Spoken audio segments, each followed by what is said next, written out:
Aujourd'hui, je vais te montrer pourquoi c'est obligatoire pour un homme de devoir gérer ses émotions. Et justement, ce personnage te le démontre très clairement. Et pour ça, il utilise 3 techniques essentielles que toi-même tu peux adopter dans ta vie. Donc écoute la vidéo jusqu'à la fin. Premier point à respecter, tu vas me dire c'est logique, mais ça n'est pas pour tout le monde, c'est que tu dois être en mesure d'accepter tes émotions. Je m'explique. Comme tu dois te douter, dans la série, Ragnar, c'est un personnage qui subit énormément de drames. Mais comme tu peux le voir dans la série, il s'autorise pleinement à ressentir ses émotions et sa tristesse. Je suis venu te dire au revoir comme il le faut. Je pense souvent à toi en ce moment. Je me souviens de toi, petite. Tu étais pleine de vie, tu courais aussi vite que le vent. Tu étais comme le vif argent. Il accepte sa douleur au lieu de la masquer. Mais qu'est-ce qu'il a tendance à faire? À s'isoler et à se confesser. Donc aujourd'hui, il faut savoir, pleurer fait pas de toi quelqu'un de faible. Mais vouloir montrer à tout le monde que tu pleures fait de toi quelqu'un de faible. Et ça, Ragnar l'a très bien compris. Deuxième point à respecter, c'est que tu dois être une personne capable d'utiliser ta douleur pour pouvoir avancer. Je m'explique. Ragnar dans la série, c'est un personnage qui se fait aussi énormément trahir. À l'époque, quand tout le monde voulait te tuer, j'étais là pour te sauver la vie. Tu fais du mal, il faut qu'on batte en crête. Fais du mal. Il faut qu'on batte en crête.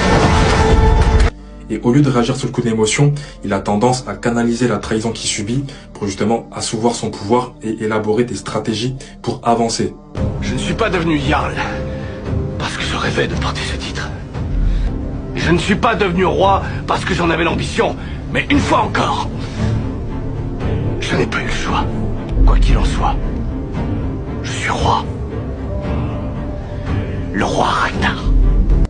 Et toi, tu dois réagir de la même façon. Tu dois transformer tes blessures en source de motivation pour pouvoir avancer. Troisième point à respecter, tu dois être une personne capable de rester calme sous la pression. Je m'explique. Ragnar, il a été élu roi parce que justement, il se démarque de tous les hommes de son village. C'est la seule personne capable de prendre des décisions rationnelles et de garder son calme pendant des situations de chaos. Il me reste au moins un autre jour avant que je sois mis à mort. Toi et tes dieux, vous vous trompez. Je suis le maître de mon destin. J'ai façonné le cours de ma vie et ma mort. Moi. Ni toi, ni les dieux. Moi. C'était mon idée.